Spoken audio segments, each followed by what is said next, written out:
Hello friends, આજે આપણે બનાવશું એકદમ નેચરલ રીતે હોમમેડ સાબુ. તો આજે આપણે એલોવેરા અને કડવો લીમડો બંને મિક્સ કરીને આજે આપણે બનાવશું સાબુ. લીમડો અને એલોવેરા બંનેને પાણીથી ધોઈને પછી જ વપરાશમાં લેવું. બજારમાં મળતા કેમિકલવાળા સાબુ કરતાં આ સાબુ એકદમ નેચરલ બનીને તૈયાર થાય છે. હોમમેડ સાબુ બનાવવાના ફાયદા પણ ઘણા થાય છે. સ્કિન પરના ડાઘ હોય કે પછી કોઈ પણ એલર્જી હોય આ સાબુથી દૂર થાય છે.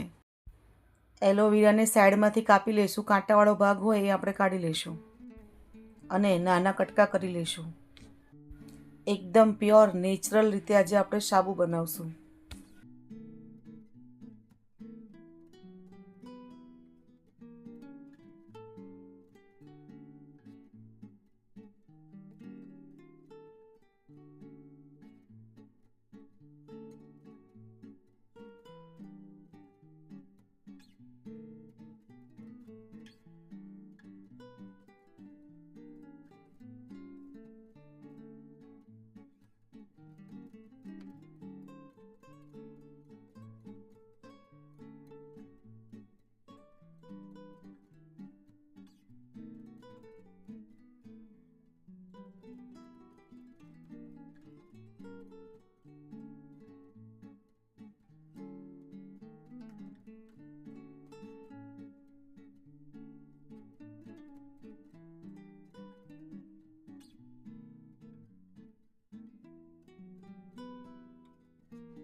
ને હવે આપણે લીમડાના પત્તાને પણ આ રીતે કાઢી લઈશું.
લીમડાના પાનને આ રીતે આપણે કાઢી લઈશું અને બંને મિક્સ કરી અને પછી મિક્સરમાં ક્રશ કરી લઈશું.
મિક્સરમાં ક્રશ થઈ જાય પછી એક કોટનનું કપડું લેવાનું અને એમાં આ રીતે ગાળી લઈશું.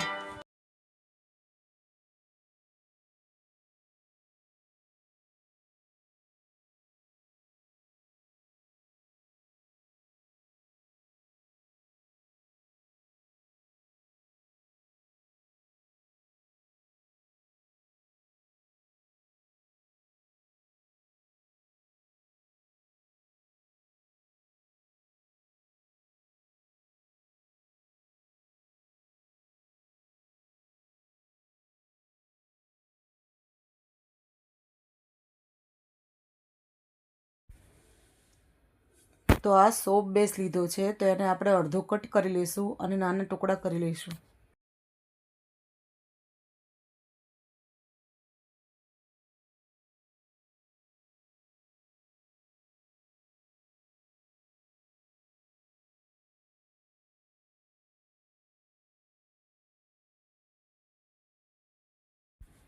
તપેલીમાં ગરમ પાણી થવા મૂક્યું છે અને એની ઉપર આ રીતે સોપ બેઝ મૂકી દઈશું ઓગળવા માટે. સોપ બેઝ ઓગળી જાય પછી આપણે બધું એમાં ઉમેરશું.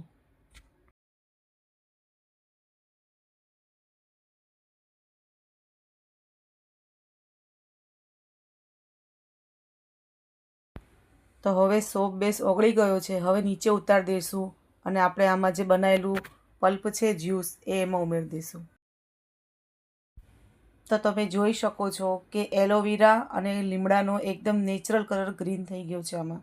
હવે આપણે મોલ્ડ લેશું અને એમાં આપણે સાબુને પાથરી દઈશું. 20 થી 25 મિનિટમાં સાબુ બનીને તૈયાર થઈ જશે.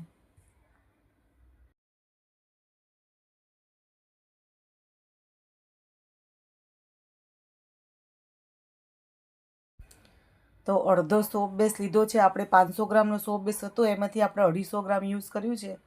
તો એમાંથી આપણે 4 સાબુ બનીને તૈયાર થશે.